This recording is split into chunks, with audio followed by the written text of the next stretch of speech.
The epic tale begins amidst a fierce battle between humans and monsters, with the latter appearing to have the upper hand. As the dust settles, our hero stands alone with a wounded girl by his side, surrounded by the menacing creatures closing in on them. Despite the odds stacked against him, he refuses to give up and accepts the challenge to survive and protect his comrades. But the story of Rise from Rebel did not start here. It began with our hero's visit to his father in jail. His father is a notorious criminal, and his son must deal with the hatred people have towards him. In jail, the son confronts his father and demands the truth. He wants his father to fulfill a promise made long ago, which he believes he has finally met the conditions for. Despite being a strong and independent adult, the son is met with silence from his father, who refuses to give him the answers he seeks. Desperate for information, the son tries to jog his father's memory by recounting past events. The story dates back 15 years ago, when the city was terrorized by monstrous creatures that claimed countless lives. Only one man survived, Zuo Hui, the father of our hero, Zuo Fan. This is where the story of Rise from Rebel truly begins. The city was in peril, and his father had a chance to save it, but he fled, committing a heinous crime that earned him a death sentence. His son, Zuo Fan, was left to face the repercussions of his father's actions alone.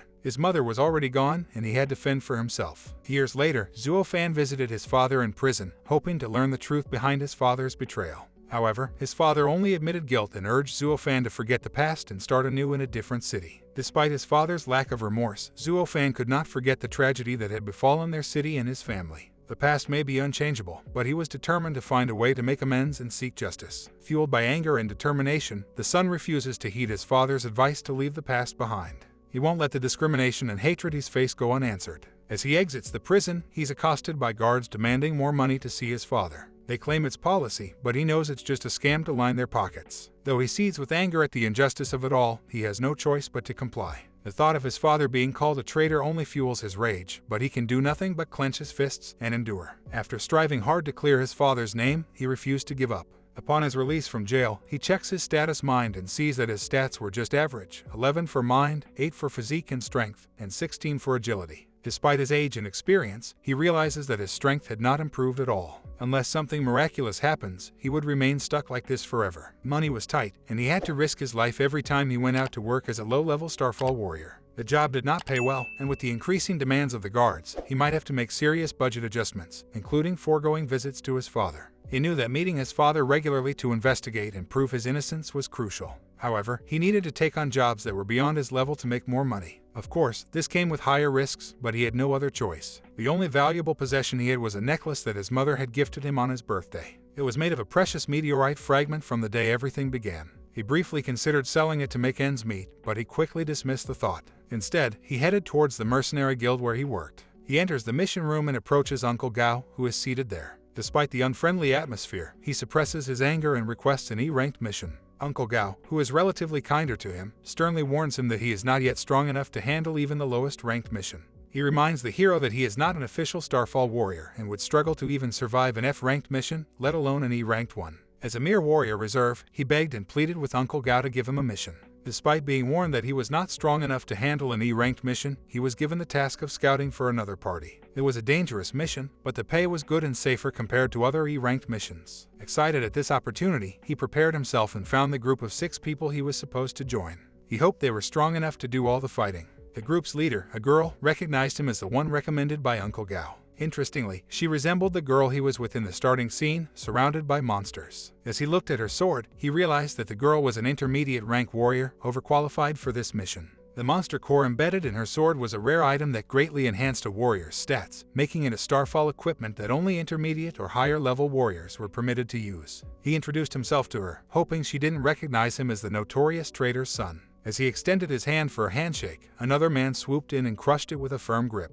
The party leader and other senior members scolded him for attempting to bully the newcomer, but he brushed it off nonchalantly. As the contract is thrown at him with force, Zuo Fan's quick reflexes allow him to catch it easily, impressing everyone in the party. The group recognizes his potential as a scout, and an older man with a large shield compliments his abilities, urging him to carefully read the contract before accepting the mission. Excited about the promised reward of $3,000, Zuo Fan glances around at his fellow party members and their equipment, assuming that defeating monsters would be a straightforward task with their presence, especially with 2 intermediate-level warriors among them. The group finally set out for their monster hunting mission, making their way towards the Iran monster. As they traveled, Zuofan observed that outside of large settlements, most areas were occupied by monsters, which had forced these areas to be turned into restricted zones. Only those who chose to become warriors could enter these zones to fight the monsters, but it was not an easy task by any means. The monsters were incredibly dangerous and varied greatly in size, speed, strength, and other features, which is why they were classified into different ranks. To make matters worse, ordinary weapons were mostly useless against them, as they could evolve and mutate to become immune to any human weaponry in no time.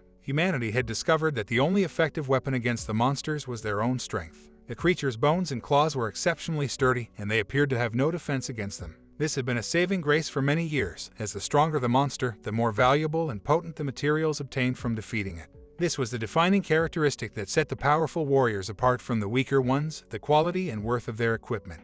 The party arrives at a restricted zone in City X and encounters a group of Iran monsters, fish-like lizards. Zuofan assesses the situation carefully before firing an arrow at one of the creatures. However, despite his precise aim, the arrow lacks the power to harm the monster and simply bounces off its head without leaving a scratch. The monster becomes enraged and charges towards him, with the rest of the nearby herd joining in on the attack. Zuofan is intimidated by the strength and speed of the monsters, but he has completed his mission. His precise aim was not enough to penetrate the tough scales of the Iran monster, and it quickly became agitated and charged towards him. Zuofan's heart raced as he ran for his life, leading the pack of angry fish lizards into a nearby building. One of the monsters lunged at him, but he dodged just in time, narrowly avoiding its sharp teeth. The fish lizards were fast and agile, but they had their weaknesses. Their long tongues were a useful weapon, but they were also vulnerable to attacks on their tongues. Zuofan spotted an opportunity and quickly struck the monster's tongue with his blade, causing it to recoil in pain. He used the distraction to dash towards the exit and escape the pursuing monsters.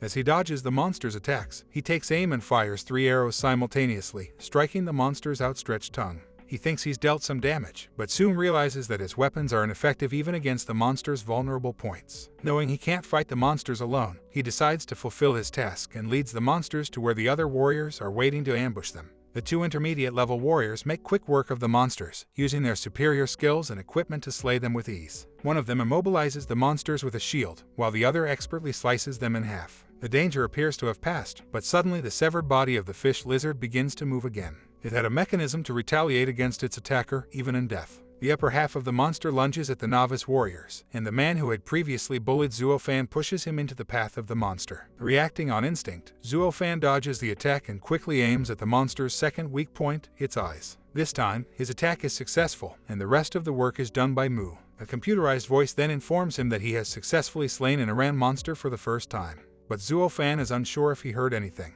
Later, the group rests and talks about their day. The bully still targets Zuofan, but the others are kinder than he expected. Zuofan and Mu keep watch while the others rest, making small talk. Suddenly, the ground beneath them splits, and they fall into an abandoned subway tunnel, 20 meters below their original position. As Zuofan looks up, he sees a menacing shadow looming over them. As they investigate the collapsed exit, X-Fan confirms that it was a natural occurrence, but he had anticipated this and prepared for every possible scenario. Knowledge could be a powerful tool even for the weakest of people. They decide to use the subway tunnels to escape, but Mu senses the presence of Iran monsters around them using her sword sense, a high-level ability possessed by only a few warriors. Mu rushes ahead, utilizing her special skill sword sense immersion to take down the monsters with ease. Zuofan is impressed by her prowess and compares her abilities to that of an advanced ranked Starfall warrior. He takes care of the remaining monsters that come towards him, and the voice announces that he has slain another Iran monster, increasing his speed. When they reach the exit, they find it blocked, and X-Fan suspects foul play. However, Mu initially points her sword at him, thinking he may be responsible, but she eventually lowers it after realizing her mistake. Zuofan deduces that someone from Mu's Starfall family may be targeting her, possibly as part of a challenge or test to evaluate her. Mu requests that they find another exit that would be harder to track, and X-Fan leads them to one. As they run towards it, X-Fan slows down to rest, and Mu asks him why he needs the money. He reveals that he needs it to save his father, who has only 2 years left before his execution. His mother had died in a minor monster attack while saving someone else, leaving him and his father alone. When he was young, he was too small to understand what was happening, but he had faith that his father would never abandon the city, especially after losing someone to the monsters. Despite the silence that followed, he kept his thoughts to himself while the other person apologized for asking a personal and insensitive question. Assuring her that it was not a problem, they continued their journey towards the exit, navigating through holes and cracks until they finally emerged onto the surface. However, they were immediately met with a barrage of arrows. Luckily, Mu was able to dodge the attack and grab Zuofan to retreat to safety. They waited inside until the rain of arrows subsided, and that's when Mu started to groan in pain. Zhu Fan asked her what was wrong, and she revealed that she had been hit by one of the arrows, which was also poisoned. Fortunately, Zhu Fan had brought an antidote with him, which he promptly administered to Mu. As he administers the antidote, Mu speaks in the darkness with little time to observe their surroundings. She has identified the man responsible for the attack and is shocked to realize that it was her own uncle, Uncle Han, whom she trusted with her life. He stands on a cliff above them, accompanied by the rest of the party who are ready to kill them. Zhu Fan realizes that this was never a party or a trial, but an intricate ambush plan designed to kill Mu, the prodigy of the Mu family. Mu demands an explanation from Uncle Han, questioning why he would betray the family that had saved his life and let him join their ranks. He responds coldly, stating that it was simply a matter of getting a better deal. Mu is appalled to learn that her uncle is a greedy man who will go to any lengths to make a profit. However, he decides that it is time to end the conversation and take action. The man had a clear objective: to ensure his niece's demise without any possibility of survival. To achieve this, he triggered a pre-planted bomb at the exit, causing a massive explosion that engulfed the area in flames. Adding insult to injury, he asked his accomplice, a bully, if he had done his part. The bully confirmed that he had attracted hordes of monsters to the area, sealing the fate of the girl and the boy. The man chuckled, satisfied with his plan's success. By pinning the blame for the genius daughter's death on Zhu Fan, he ensured that the son of a traitor would be similarly doomed. They group departs, leaving the burning exit behind, while the monsters in the area converge upon it. However, the two protagonists manage to survive the blast by jumping down at the moment of the explosion. Despite their narrow escape, they are still trapped in the tunnel system, and the monsters are still lurking around. Mu realizes that the monsters are specifically targeting her, and Zhuo Fan finally understands that he is going to be blamed for everything. Mu makes him realize the gravity of the situation and the fact that he will likely be accused of killing her. As Zhu Fan and Mu make their way through the tunnels, Mu's condition worsens due to the poison.